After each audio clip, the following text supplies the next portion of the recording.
हाँ तो कैसे हैं मेरे प्यारे साथियों, आशा करते हैं मस्त होंगे और स्वस्थ होंगे। चलिए आज हम लोग नन हिंदी की 8वीं चैप्टर पढ़ने जा रहे हैं। देखते देखते हम लोग 7 चैप्टर को पढ़ चुके हैं और आज हम लोग 8वीं चैप्टर पढ़ेंगे, जिस चैप्टर का नाम है बच्चे की दुआ। जिस चैप्टर का नाम क्या है? बच्चे की दुआ। और बच्चे की दुआ जिनका लेखक कौन है? मोहम्मद इकबाल। जिनका लेखक कौन है? मोहम्मद इकबाल। और हर एक बच्चा अपना मम्मी से क्या कहता है? मम्मी मोबाइल दो एक बार, मम्मी एक बार मोबाइल दो। दुआ, बच्चे की दुआ यानी बच्चा दुआ क्या करता है, प्रार्थना क्या करता है, उसके बारे में हम इस चैप्टर में पढ़ेंगे। समझ गए? तो बिना देरी किए क्या करते हैं, हम क्लास को स्टार्ट करते हैं। यह क्लास 10वीं के लिए नन हिंदी है, समझ गए? जो बच्चा मैथिली रखे होंगे ना, यह उनके लिए है। और ये चैप्टर नंबर कितनी है? 8 है। चैप्टर नंबर कितनी? 8। इस चैप्टर का नाम क्या है? बच्चे की दुआ। जिनका लेखक कौन है? मोहम्मद इकबाल। समझ गए? अब यह वन शॉट क्लास होगा। समझ गए? ये जो क्लास होगा वो वन शॉट होगा, यानी एक बार में, यानी एक ही दिन में ये चैप्टर को क्या कर देंगे, एक ही वीडियो यानी एक ही लेक्चर में खत्म हो जाएगा। और यह एग्जाम 2026 के लिए है। समझ गए? तो क्लास को स्टार्ट करने से पहले क्या करेंगे, शेयर करेंगे और लाइक करेंगे और चैनल को क्या करेंगे, सब्सक्राइब करेंगे। समझ गए? और बिना देरी किए क्या करते हैं, क्लास को स्टार्ट करते हैं। चलिए तुम क्लास को अब स्टार्ट करते। ये आपका पाठ कितना था? पाठ 8 था, जिसका नाम क्या था? बच्चे की दुआ। जिस चैप्टर का नाम क्या है? बच्चे की दुआ यानी प्रार्थना। बच्चे की दुआ यानी प्रार्थना। अब देखिए बच्चा की दुआ क्या, प्रार्थना क्या, वो देखिए बच्चे की दुआ या प्रार्थना। समझ गए? अब ये बच्चा दुआ क्या करता है, प्रार्थना क्या करता है, जिनका लेखक कहे या रचनाकार कहे, रचनाकार या लेखक। समझ गए? तो वो कौन है? मोहम्मद इकबाल। कौन है इनका लेखक? कौन है? मोहम्मद इकबाल। मोहम्मद इकबाल। समझ गए? चलिए, और ये कहानी है या कविता है? तो यह कविता है, ये विधा है। विधा मतलब क्या होता है? प्रकार होता है। विधा मतलब क्या होता है? प्रकार। समझ गए? ये विधा क्या है? तो कविता है। ये क्या है? कविता है। ध्यान से देखेंगे, एक चीज याद रखिएगा, इस तरह से दो दो लाइन का जो रहता है वो क्या रहता है? कविता रहता है। वो क्या रहता है? कविता। और ये बहुत सारा लाइन जो लिखा हुआ था वो क्या रहता है? कहानी सब रहता है। ये क्या रहता है? कहानी रहता है। अभी जो हम लोग पढ़ रहे हैं वो क्या है? कविता है। वो क्या है? कविता है। तो अभी हम लोग कुछ बेहतरीन ढंग से, बेहतरीन अंदाज में पढ़ेंगे। आप इससे पीछे भी पढ़े होंगे क्लास 8वीं में, उस हिसाब से नहीं पढ़े होंगे, उस हिसाब से अभी हम आपको बताएंगे। तो आशा करेंगे जो आप समझेंगे। समझ गए? तो अभी हम लोग क्या करते हैं, अब पढ़ना शुरू करते हैं। देखिए हम इससे पहले क्या पढ़े, कविता। तो आप जान गए जो दो दो लाइन में लिखा हुआ था वो क्या रहता है? कविता रहता है। उसके बाद इस तरह से जो लिखा हुआ था वो क्या रहता है? कहानी रहता है। उसके बाद यात्रा वृतांत पढ़े, रेखा चित्र भी पढ़े, बहुत सारा पढ़े, यानी पीछे हम लोग 7 चैप्टर पढ़े। अभी जो हम लोग पढ़ रहे हैं वो 8वीं चैप्टर। एकदम बेहतरीन ढंग से, बेहतरीन अंदाज में और बेहतरीन तरीका से समझेंगे। समझ गए? तो अब क्या करते हैं हम लोग, बिना देरी किए हुए स्टार्ट करते। चलिए, चैप्टर यह कितना है? 8। इस चैप्टर का नाम क्या है? बच्चे की दुआ। जिनका लेखक या रचनाकार थे वो कौन है? मोहम्मद इकबाल। क्या है? मोहम्मद इकबाल। मम्मी मोबाइल दो एक बार। कितने बार? एक बार। मोबाइल दो, मोबाइल मतलब समझ गए ना, मोहम्मद मोबाइल दो एक बार, मतलब समझे? इसको याद कैसे रखेंगे? मोबाइल दो एक बार ना, मोबाइल दो एक बार, यानी मम्मी मोबाइल दो एक बार। बच्चा किससे कहेगा? मम्मी से कहेगा। समझ गए? बच्चा किससे कहेगा? मम्मी से। ये याद करने के पर्पस से, मम्मी मोबाइल दो एक बार। समझ गए? तो ये क्या है? विधा क्या है इसकी? कविता है। और यही है मोहम्मद इकबाल। समझ गए? यही क्या है? मोहम्मद इकबाल। इन्होंने ही एक राष्ट्रीय गान भी गाए हैं, सारे जहां से अच्छा हिंदुस्तान हमारा। एक गाना भी गाए हैं, कौन सा गाना है? सारे जहां से अच्छा, सारे जहां से अच्छा हिंदुस्तान हमारा। हिंदुस्तान हमारा है, सारे जहां से अच्छा हिंदुस्तान हमारा। ये कौन बताए हैं? या गाना भी शायद गाए हुए हैं, मोहम्मद इकबाल ने ही गाए हैं, जो सारे जहां से अच्छा हिंदुस्तान हमारा है। तो चलिए अब क्या करते हैं, बिना देरी किए स्टार्ट करते हैं। चलिए अब ये किताब के ऊपर में, समझ गए, या किताब के ऊपर में लिखा हुआ है। अब किताब के जो ऊपर में लिखा रहता है उसे पढ़ना बहुत जरूरी होता है, समझ गए। बच्चे की दुआ, ये क्या लिखा है? सबसे पहले ये चैप्टर का नाम क्या है? बच्चे की दुआ। इस चैप्टर का क्या नाम है? बच्चे की दुआ। इसमें देखिए बच्चा क्या कहता है, बच्चे की दुआ, यह एक प्रार्थना गीत है। यह क्या है? एक प्रार्थना गीत है। यह ऑब्जेक्टिव के लिए आप याद रखेंगे। यह क्या है? बच्चे की दुआ क्या है? यह एक प्रार्थना गीत है। दुआ कहे या प्रार्थना कहे, दोनों क्या है? एक ही चीज है, समझ गए। अब देखिए यह एक प्रार्थना गीत है, इसमें दर्दमंद और वंचित की हिफाजत का संकल्प है तथा खुद को बुराए नेक राह पर चलने की दुआ मांगी गई। देखिए इसमें कहता है, यह बच्चा का प्रार्थना है, यह प्रार्थना गीत है कि इसमें दर्दमंद और वंचित की हिफाजत, वंचित की हिफाजत का क्या किया गया? संकल्प लिया गया है। और खुद को बुराई, यानी खुद को बुराई नहीं, नेक रास्ता पर चलने के लिए क्या किया गया है? दुआ लिया गया। खुद को क्या करता है ये बच्चा? क्या दुआ मांगता है? ऊपर वाले से, अल्लाह ईश्वर से क्या दुआ मांगते हैं? जो खुद को बुराई के रास्ता पे नहीं, नेक के रास्ता पे चलने के लिए क्या मांग रहे हैं? दुआ मांग रहे हैं। किन से मांग रहे हैं? अल्लाह हो या ईश्वर हो, सब एक जैसा है, समझ गए। बस आदमी को समझने में फर्क है, नहीं तो बाद बाकी सब सम्मान है। देखिए इंग्लिश में अल्लाह को भी गॉड भी, अल्लाह हो या ईश्वर हो, दोनों को गॉड ही कहा जाता है इंग्लिश में। इंग्लिश का ही अच्छा होता है, इंग्लिश एक शब्द होता है, हिंदी में एक कहानी एक फन्ना चिन्ह, बहुत बड़ा फर्क। ये बच्चा क्या संकल्प लेता है? जो खुद को बुराई के रास्ता को छोड़ के किस रास्ता पे चलना चाहिए? नेक की रास्ता पे चलने के लिए क्या मांगते हैं? दुआ मांगते हैं। नेक राह पे चलने का क्या मांगते हैं? दुआ मांगते हैं ईश्वर से, समझ गए, अल्लाह से प्रार्थना करते। यह प्रार्थना गीत है, याद रखेंगे ऑब्जेक्टिव। चलो, लब पे आती दुआ बन के तमन्ना में, यानी उसके होठ पे दुआ बन के आता है तमन्ना। जिंदगी सम्य की सूरत हो खुदा मेरी, जिंदगी सम्य की सूरत हो खुदा मेरी। देखिए इस सब का अर्थ है, लब मतलब क्या होता है? होठ होता है। लब मतलब क्या होता है? होठ। दुआ मतलब क्या होता है? प्रार्थना। तमन्ना मतलब होता है इच्छा या अभिलाष। ये उसका इच्छा है, उसके होठ पे आती है दुआ बन के इच्छा मेरी। अब साम्य मतलब होता है शांति। क्या होता है? शांति या कल्याणकारी। साम्य मतलब क्या होता है? शांति या कल्याणकारी। सूरत, सूरत मतलब होता है चेहरा या रूप। सूरत मतलब क्या होता है? चेहरा या रूप। यही कहता है, लब पे आती दुआ बन के तमन्ना मेरी, जिंदगी सम्य की सूरत हो खुदा मेरी। समझ गए। चलिए अब इसमें कहता है, खुदाया खुदा, खुदाया खुदा ईश्वर, खुदाया खुदा ईश्वर, दूर दुनिया का मेरे दम से अंधेरा हो जाए। यानी दूर जो है ना दुनिया का, मेरे दम से अंधेरा हो जाए, यानी दुनिया, दुनिया का दूर जो है ना, यानी इसके दम पे क्या हो जाए? अंधेरा हो जाए। दूर दुनिया का मेरे दम से अंधेरा हो जाए, हर जगह मेरे चमकने से उजाला हो जाए। वो कहता है मेरे दम से हर जगह अंधेरा हो जाए और मेरे चमकने से क्या हो जाए? उजाला हो जाए। देखिए इसका अर्थ भी हमने लिखा है। कभी कहता है कि बच्चे ईश्वर से प्रार्थना करते, बच्चे ईश्वर से क्या करते हैं? प्रार्थना करते। बच्चे जो है ईश्वर से क्या करते हैं? प्रार्थना करते हैं कि मेरी शक्ति से दुनिया अंधेरा, दुनिया का अंधेरा क्या हो जाए? दूर हो जाए। बच्चा ईश्वर से दुआ करते हैं, यानी अल्लाह से दुआ करते हैं, जो मेरी शक्ति से दुनिया का जो अंधेरा है ना वो क्या हो जाए?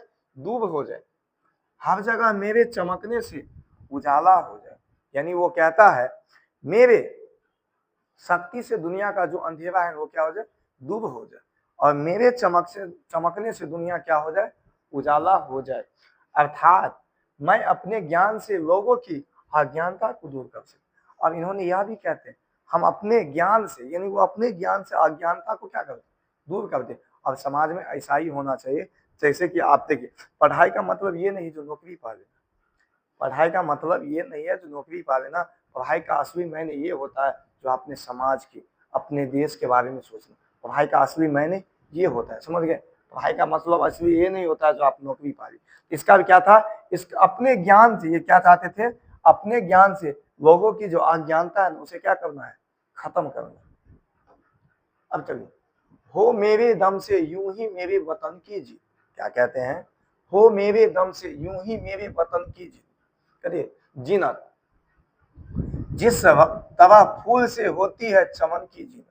देखिए यहाँ पे फूल से कंपेयर किया गया, किससे कंपेयर किया गया है, फूल से, ऑब्जेक्टिव यहां से बनेगा।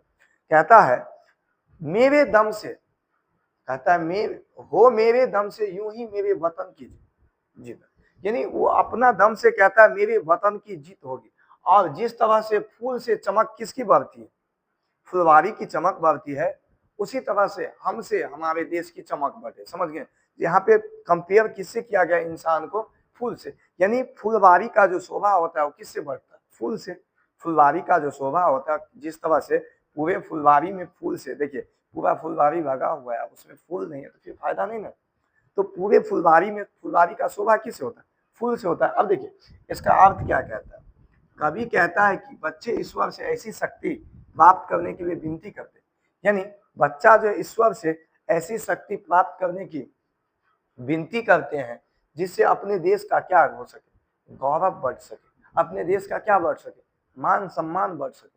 वो किससे ऐसा शक्ति प्राप्त करना चाहते हैं, भगवान से ऐसा शक्ति प्राप्त करना चाहते हैं, भगवान से जो अपने देश के क्या बढ़ा सके, गौरव मान सम्मान बढ़ा सके। और समझ गए, कवि कहता है कि जिस तरह बाग की शोभा फूलों से होती है, जिस तरह से बाग की यानी फुलवारी की शोभा किससे होती है, फूलों से होती है, उसी तरह देश की शोभा सच्चे कर्मवीर से होती है। जिस तरह से फूल से बाग की शोभा होती है, उसी तरह से देश की जो सेवा होती है ना, शोभा होती है ना, सच्चे और कर्मवीर व्यक्ति से होती है।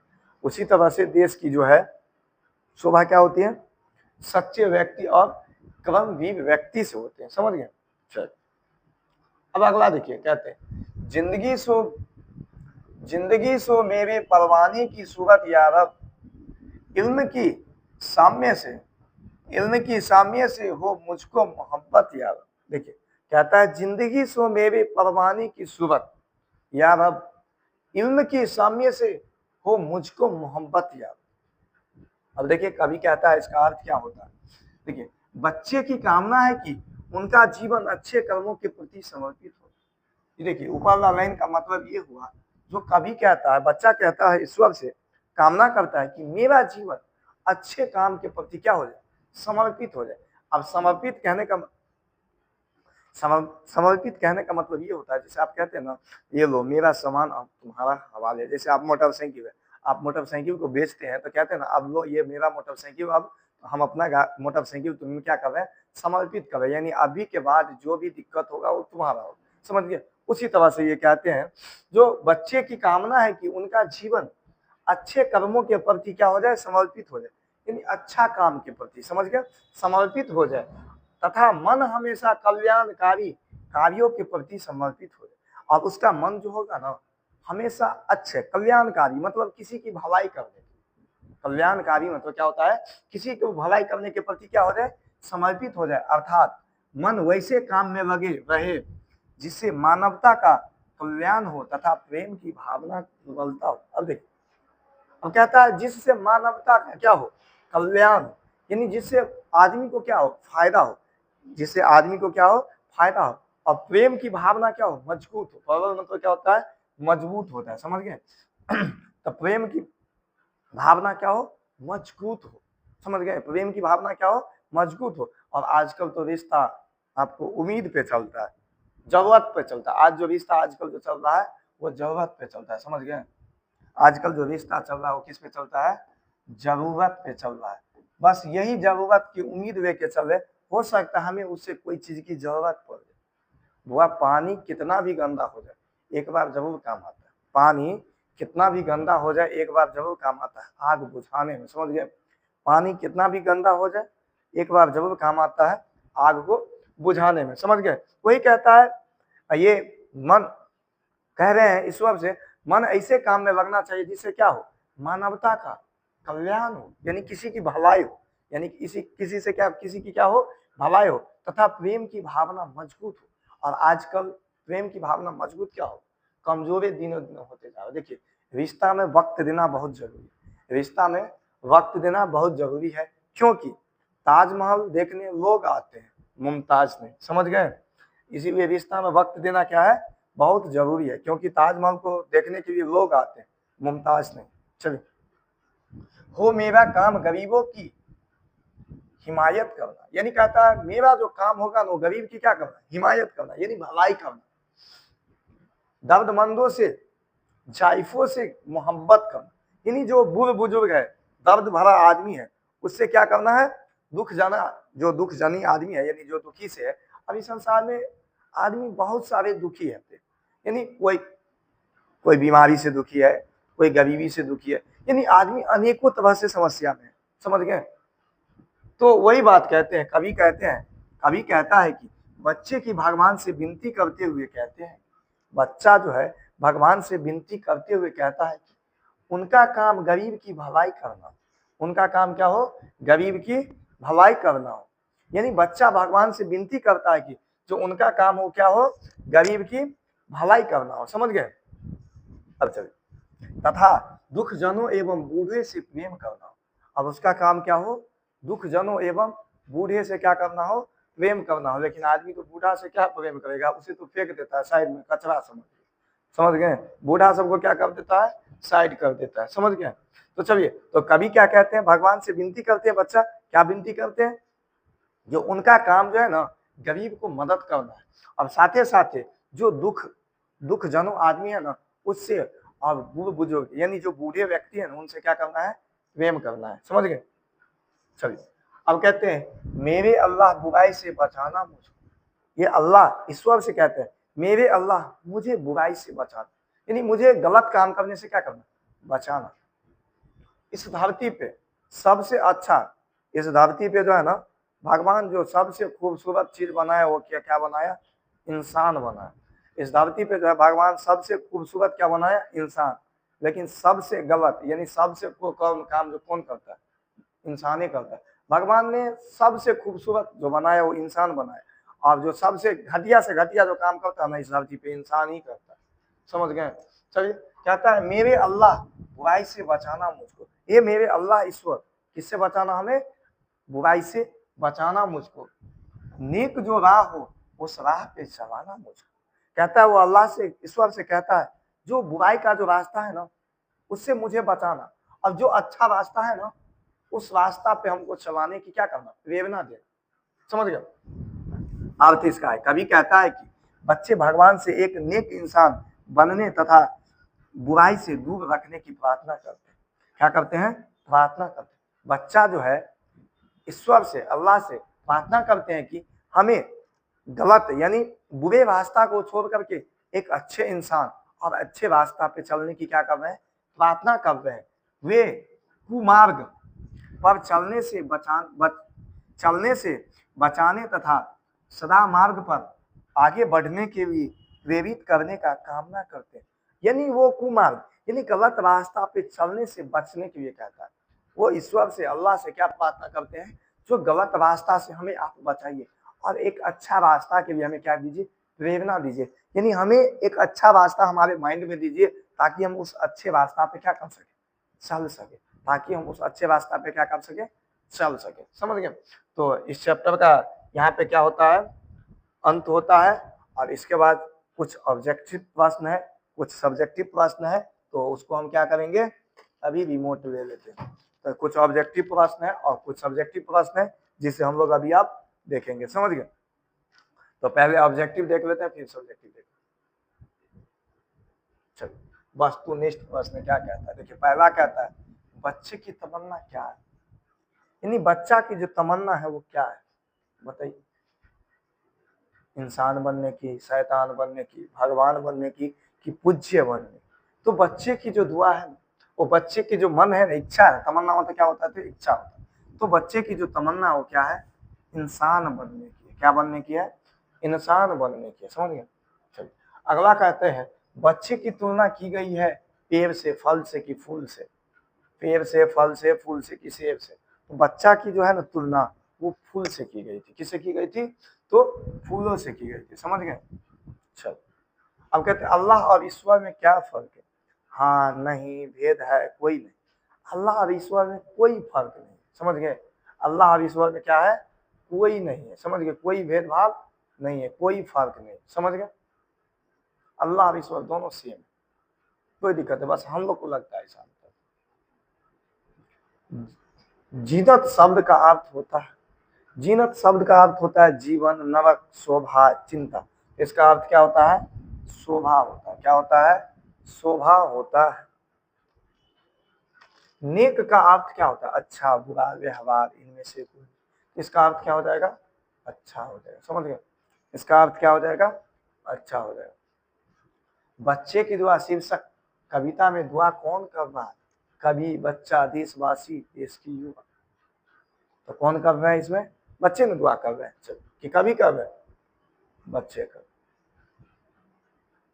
अगला प्रश्न आपके स्क्रीन पे है, बच्चे ईश्वर से क्या मांग रहे हैं?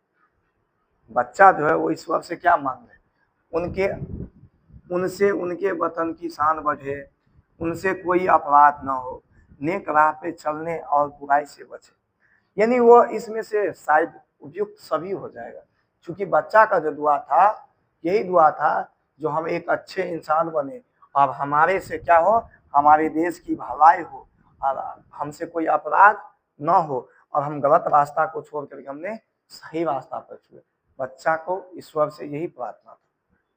अब दर्दमंद और वंचित की हिफाजत का संकल्प हित है क्रमवीर के पद में, पीपल में, बच्चे की दुआ की सुदामा चरित्र। इसमें आंसर क्या हो जाएगा? बच्चे की दुआ में ही इस तरह की बात की गई है। समझ गए? चल, अगला प्रश्न क्या कहता है? खुद को बुराई से बचाकर नेक राह पर चलाने की दुआ किस कविता में मांगी गई है? सुदामा चरित्र में, बच्चे की दुआ में, क्रमवीर में, कि तू जिंदा है। तो बच्चे की दुआ, तो बच्चे की दुआ। बच्चे की दुआ कविता में कवि किन चीजों की चाह रहा है? दुनिया के अंधेरा को मिटा सके, हमारे दम से वतन की सुंदरता बढ़े, दर्दमंद और वंचित का हिफाजत कर सके, या इनमें से सभी सही? तो इनमें से क्या हो जाएगा? सभी हो जाएगा। समझ गए? बच्चे की दुआ शीर्षक कविता के लेखक है, यानी बच्चे की जो दुआ है इस कविता के लेखक कौन है? ईश्वर चंद महादेवी पंत मोहम्मद इकबाल। तो मम्मी मोबाइल दो एक बार। समझ गए? बच्चे की दुआ शीर्षक की कविता क्या है? प्रार्थना है, गीत है, कि प्रार्थना गीत है, किस गलत है? तो इस क्या है? प्रार्थना गीत है। समझ गए? आगे क्या है? दर्दमंद और वंचितों की हिफाजत का संकल्प किस कविता में है? तो बच्चे की दुआ में, कि तू जिंदा है, तो क्रमवीर, या सभी सही? तो इस किस में है? बच्चे की दुआ में। समझ गए? बच्चे की दुआ शीर्षक कविता में किसे बेहतर बनाने की कामना की गई है, यानी मुखर हुई है? तो इसमें संसार की, घर की, जंगल की बीच में, तो पूरे संसार को सुंदर करने की बात हो रहा है इसमें। अगला प्रश्न क्या कहता है? कविता को उर्दू भाषा में क्या कहते हैं? तो कविता को उर्दू भाषा में, कविता को उर्दू भाषा में नज्म कहते हैं। क्या कहते हैं? उर्दू भाषा में नज्म कहते हैं। उर्दू भाषा में क्या कहते हैं? नज्म। न आधा नज्म। कविता को उर्दू भाषा में क्या कहते हैं? नज्म कहते हैं। समझ गए? चल, मेरे अल्लाह बुराई से बचाना मुझको, नेक जो राह हो उस राह पे चलाना मुझको। दोहा किस कविता की है? तो यह बच्चे की दुआ की। किसकी है? बच्चे की दुआ की। तो आपकी ऑब्जेक्टिव यहाँ पे क्या हो जाती है? खत्म हो जाती है। आपकी ऑब्जेक्टिव क्या होती है? यहाँ पे खत्म होती है। अब कुछ सब्जेक्टिव है, हालांकि इसे सब्जेक्टिव पूछता नहीं है, तो भी हम क्या करेंगे? देख लेंगे। समझ गए?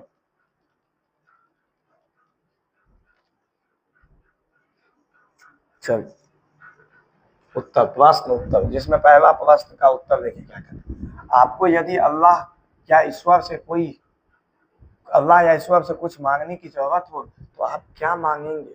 यदि आपको अल्लाह और ईश्वर से कुछ मांगना होगा तो आप क्या मांगेंगे? बताइए, लिख देंगे।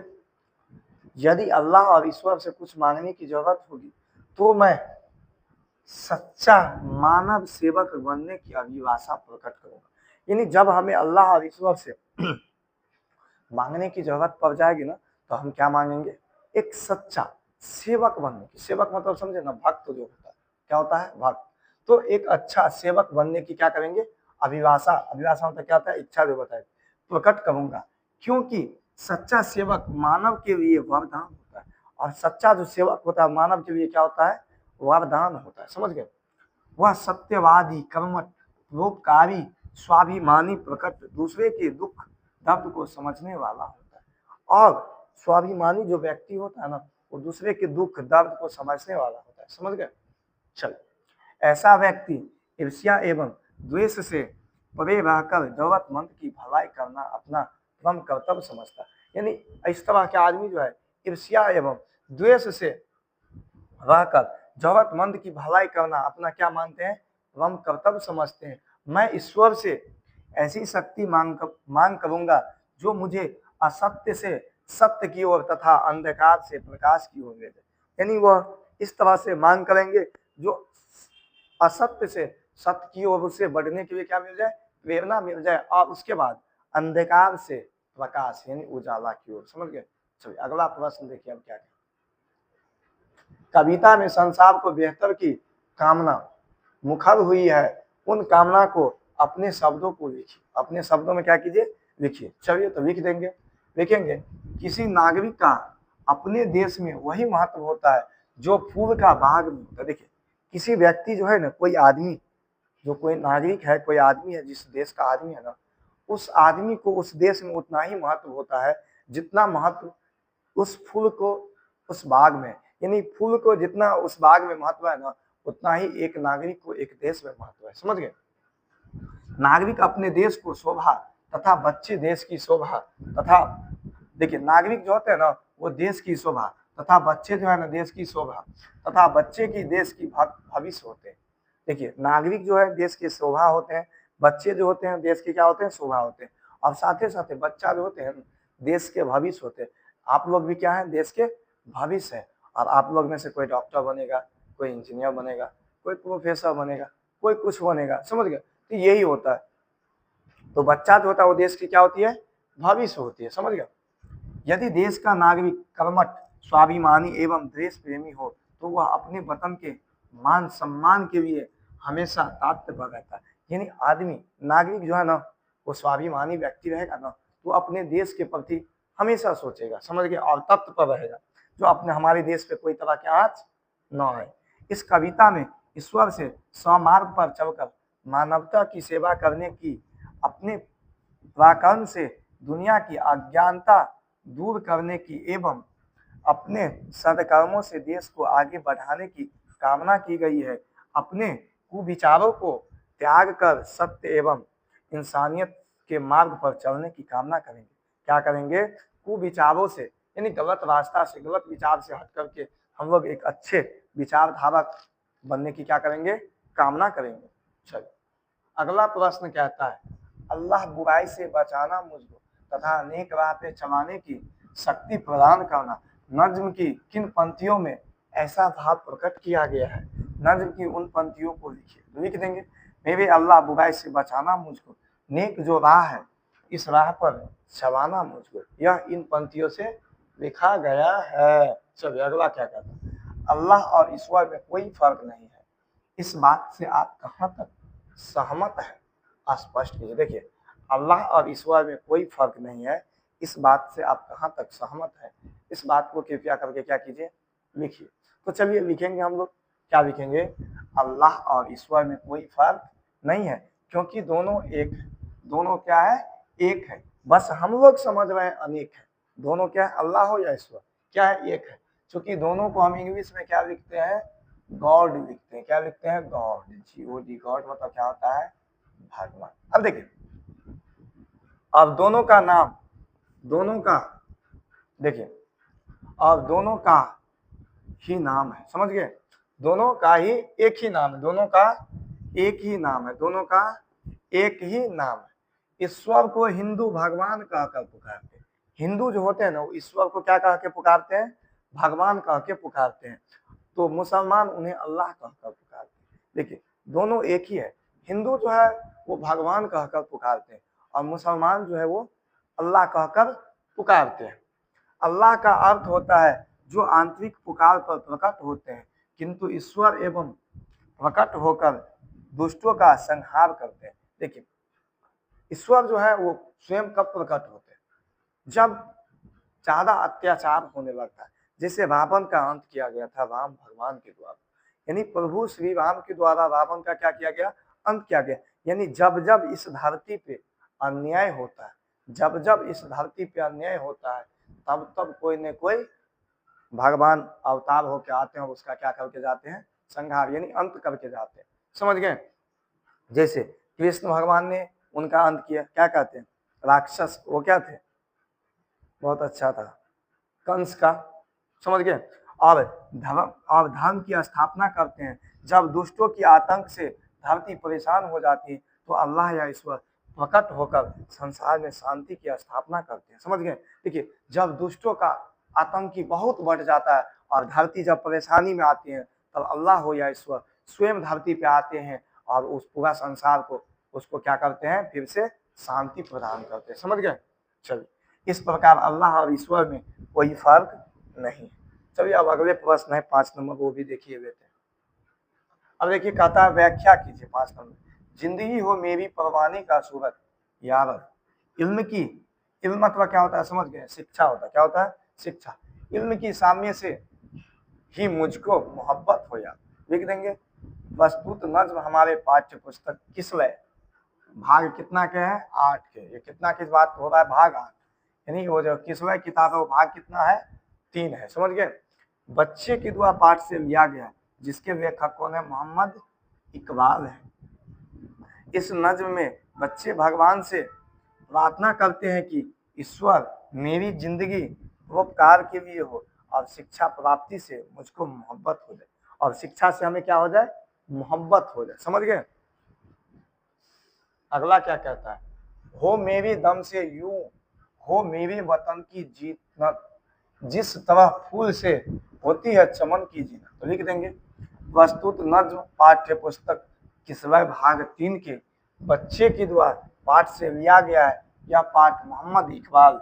इस नज्म में कहा गया है कि हे प्रभु, मैं अपने बल पर दुनिया की शोभा बढ़ाता हूँ, मैं अपने बल पे दुनिया का शोभा बढ़ा दूं, जैसे फूल से फुलवारी की शोभा बढ़ जाती है। यानी प्रार्थना करते हैं, यानी वो कहते हैं जो हम अपने बल से दुनिया की क्या कर दें, शोभा बढ़ा दें, जिस तरह से फूल से क्या चीज का शोभा बढ़ता है, फूल से किसका शोभा बढ़ता है, तो फुलवारी का।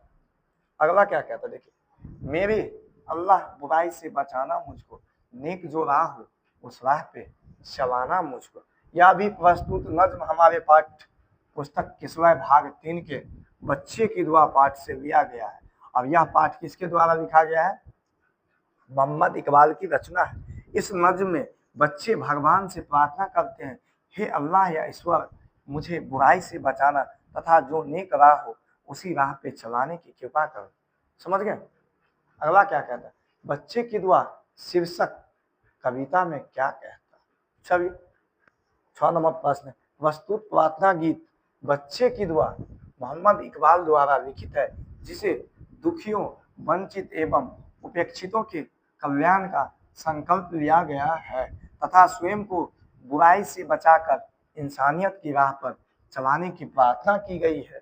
गीतकार इकबाल ने सदा मानवता का उपासक बने रहने के लिए ईश्वर से गुजारिश की है, क्योंकि मानवता की भावना रखने वाला व्यक्ति ही विश्व का कल्याण करने की इच्छा रखता है। ऐसा व्यक्ति स्वार्थी एवं संकीर्ण प्रवृत्ति का नहीं होता है। वह स्वार्थ एवं संकीर्णता से ऊपर उठकर अपने जन कल्याण के लिए न्यौछावर कर देता है। यानी वो अपने देश के लिए, अपने समाज के लिए सब कुछ क्या कर देता है, निछावर कर देता है। और यहाँ पे जाके आपका यह चैप्टर क्या होता है, खत्म होता है। तो हम लोग जिस अंदाज में स्टार्ट किए थे उसी अंदाज में क्या किए, खत्म किए। तो आज इतना ही रहने देते हैं। समझ गए। तो आज का क्लास कैसा लगा कमेंट करना ना भूलेंगे। समझ गए। क्लास कैसा लगा, समझ गए, क्लास कैसा लगा, यह बात हमें आप जरूर बताएंगे, कमेंट जरूर करके हमें बताएंगे। वीडियो को क्या कीजिएगा, लेकिन शेयर करना ना भूलिएगा, वीडियो को शेयर करना ना भूलिएगा, वीडियो को शेयर, लाइक और चैनल को क्या कीजिएगा, सब्सक्राइब कीजिएगा, समझ गए। तो आज के लिए इतना ही रहने देते हैं, तो आज के लिए इतना ही, जय हिंद।